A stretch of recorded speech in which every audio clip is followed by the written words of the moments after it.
اللهم صل وسلم وبارك على سيدنا محمد وعلى آل بيته وصحبه أجمعين. عسلامة البنات، مرحبا بكم. هاني جيتكم بعد غيبة إن شاء الله بإذن الله الأيامات الجاية ما نبطاش عليكم. لهنا بسم الله الرحمن الرحيم. اللهم إني أبرأ من حولي وقوتي والتجئ إلى حولك وقوتك يا ذا القوة المتين. لهنا نوري فيكم الحوايج متاع البحر اللي مشيت كل وكل حوسة متاع البحر، وغاديك وريتكم اللي أنا قسمت الحوايج وحطيت البيض وحدهم والمناشف والملاحف وحدهم والحوايج الغامقة وحدهم والكراتب اللي هزوا فيهم الصغار دبشهم اللي باش يبدلوهم باش نقص على روحي رزن. هنا كل واحد يهز تبديلته في الكرتابة متاعه. لهنا نوري فيكم خدمت الغسالة وباش نحط نغسل الحوايج. بحكم الكوجينة ضيقة وكل ديما هاكا نطلع الغسالة نحطها في المنشر نغسل الحوايج ونرجع. تو تقولوا لي مثلا شنو تعملي في الشتاء كي يبدا المطر تصب ولا حكايه وين تحط الغساله وكل. شنو نعمل؟ نولي نقربها لباب الكوجينه ونركبها في السبالة متاع اللافابو في عوض السبالة متاع المنشر، نركبها في السبالة متاع اللافابو متاع الكوجينة. والكاوتشو متاعها اللي يخرج الماء هذاك متاع الغسيل هكا نخرجوا مع باب الكوجينة للمنشر، خاطر عندي رقرة في المنشر. الكوجينة ما فيهاش بحكم ما الكوجينة حالة على المنشر، كي نسيق ولا أي حاجة يخرج للمنشر. أنا هاكا الكاوتشو كي تبدا السبالة قريبة، فهمتوني نظن هكا حسب ما تشوفوا كل خاطر الكوجينة ضيقة وكا ندخلها هي الحمد لله فيها عجل ملوطة وكل ندخلها نحطها نغطيها وكي نغسل الحوايج نطلعها وكي بدا مفماش مطر زادا نطلعها. وديما عاملة مشمع باش كان جيت نطر على غفلة ولا أي حاجة نغطيها وندخلها. لهنا جيت للصالة خليت الحوايج يتغسلوا على رواحهم. جيت للصالة بدلت الناب، فرشت الناب هذاك الحق هذاك جاني كادو من بنت أختي الله يباركلها ويقوي يساعدها. جابتهولي كادو قالت لي خالتي هاوينو كي تبدا تصور كل حط الناب هذا سامبل حلو في الصالة الاخر متاع كوجينة. قلت لها بنيتي الدنيا ضيقة معناتها منا ولا منا الطاولة ناكلوا عليها. يا اخي طلعت لي فكرة تو تشوفوها من بعد. لهنا مسحت التلفزة من الغبرة. لا اله الا الله محمد رسول الله. اللهم صل وسلم وبارك على سيدنا محمد. هاو كان نربحوا شوية اجر نصلوا على النبي مع بعضنا. بحكم جاي نهير هكا منسم محلاه شره وكل انشطت وقلت هيا الحمد لله على القليلة نجم نتحرك مرتاحة. وعدتكم انا الحق في الفيديوهات الاخرين قلت لكم نعمل لكم شوية روتين في الدار هكا وكل. باذن الله ان شاء الله الايامات الجايه كل مره نعمل حاجه هكا ونوريها لكم مع بعضنا ان شاء الله. في الصيف غريبه الغبره كيفاش تدخل راهو بالرغم من هكاك معناتها الحق انا مش كل يوم نمسح الغبره. نهير كل 3 أيام نعمل هكا نعدي مسحه خفيفه وكل ما نعرفش كيفاش راهو تو الدنيا صيف نحل البيبان والشبابك الصباح بكري ومن بعد العشية مخر نحلهم. أما في النهار نرجع البرسيانات ونخدم المروحة الحق باش يبقى البرود متاع الدار. لهنا مسحت البنك اللوح مسحته من الغبرة وبدلت الملاحف قلت مادام الغسالة قاعدة تدور هيا خلينا نبدلهم فرد مرة وفرشت هذوما. هاي قلت صورتي مع بعضهم مع الناب جيت سبحان الله معناتها اختارت لون جاي بالضبط مع الدروسات اللي عندي المخبين وفي بالهاش بيهم.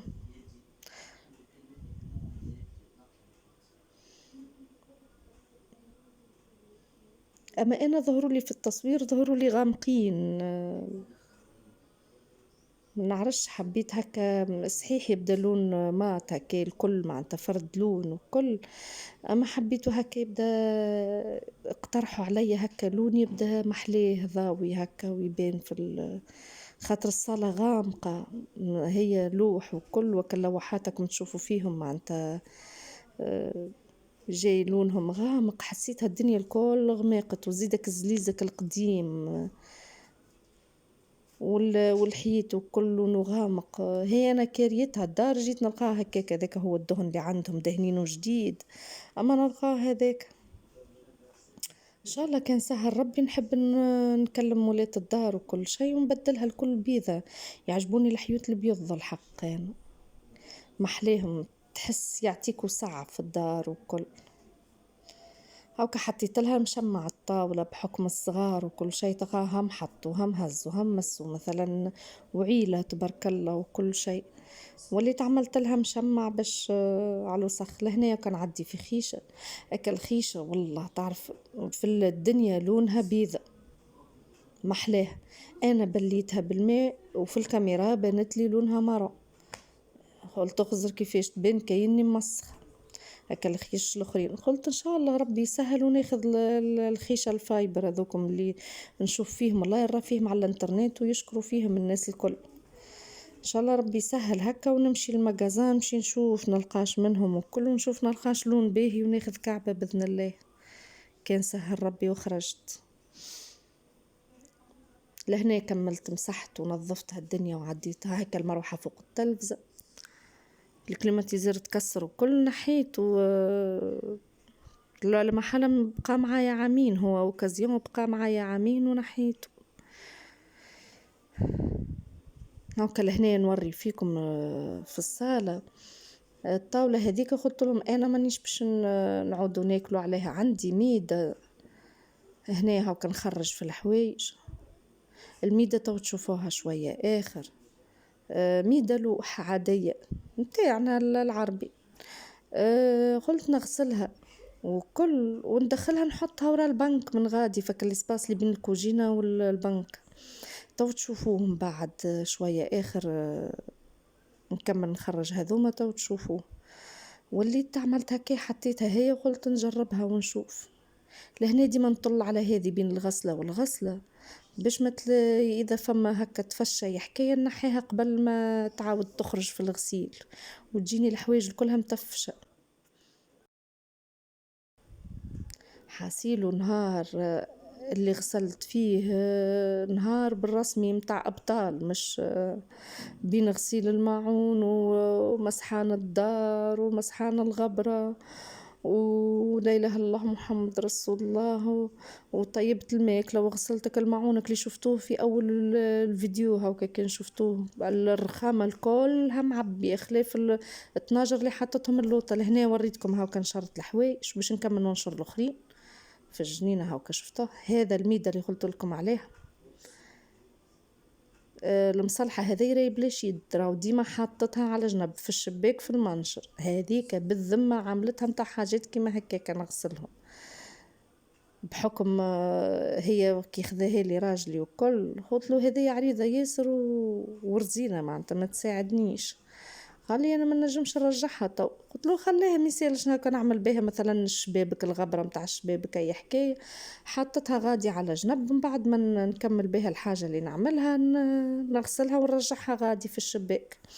هاكا غسلت بها الميدة نظيفة كم تشوفوا فيها المصلحة. ها هاي الميدة وين قلت لكم حطيتها وين حطيت لهم كرسي وحطيت هذيك وحطيت بانيه تاع الخبز. قلت لهم عودوا كلوا غادي. لهنا نوري فيكم بعدها رجعت نشرت الحوايج الاخرين. حاسيل ويد في الغسالة ويد في الماعون ويد في المنشر ويد في مسحان الدار. وين وكملت نشرت هذوكم وغسلت الميدة ورجعت للصابون مرة أخرى.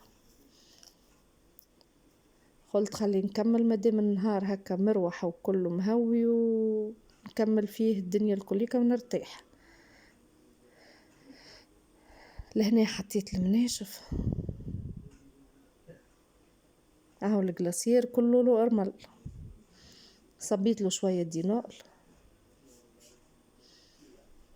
وغسلته وشل هاني نشل فيه باش نحطه يستقطر. عندي درجات في المنشر كلهم كان فما دروج هكا يطلع على السطح مسكرين السطح هكا فما درجات وبرا محطوطين هكاك منظر وكهو. شديت حطيتهم غاديك يستقطر. لهنا رجعت نغسل في الماعون وبعد ما كملت غسلتك الجلاسير وحطيته يستقطر على روحه. حسيلو الحوايج نشرت من غاديك شيرة الجنين وزدت نشرت من شيرة المنشر وين قاعدة حاطة الغسالة. لهنا ذوما لطبقة اللي عملت فيهم البطاطا والزتورات متاع الدجاج للبحر، كان تفرجتوا في فيديو اللي قبل هذا متاع البحر وكل شديت نغسل فيهم. حاسيلو هدايا روتين أبطال من الآخر، وليت المرأة الخارقة لهنا. يسالش على خاطر تفرهيدة ولمة العيلة محلاها وكل ويهونك التعب هذاك الكل يهون، تبقى كانك الذكرى متاع الخرجة ومتاع الضحكة والتفرهيدة، ما يبقاش الذكرى متاع التعب وكل. والله تو نحكي معاكم والحمد لله يا ربي معناتها دوب وقتها هكا شوية بالكل بحكم الوقفة كهو، معناتها كان الساقين توجع شوية والحمد لله من بعد فيسع ترتاح شوية كهو. ديما لمة العائلة وحدها الحمد والشكر لله. والله حبيت الفيديو نعمل فيه موسيقى في بارتيات هكا وكل، فما فيديو نتذكروا نعرفش ناهو منهم، المهم فما فيديو منهم عملت فيه موسيقى. فما متتبعة قالت لي راهي الموسيقى مزعجة، ماذا بينا معناتها يا تحكي يا إما مش لازم معناتها الموسيقى وكل. قلت خيرش من انه هكا نحكي والله وعجبني معناتها الاقتراح متاعها، منه هاكا نتعرفوا على بعضنا وتفهموني ونفهم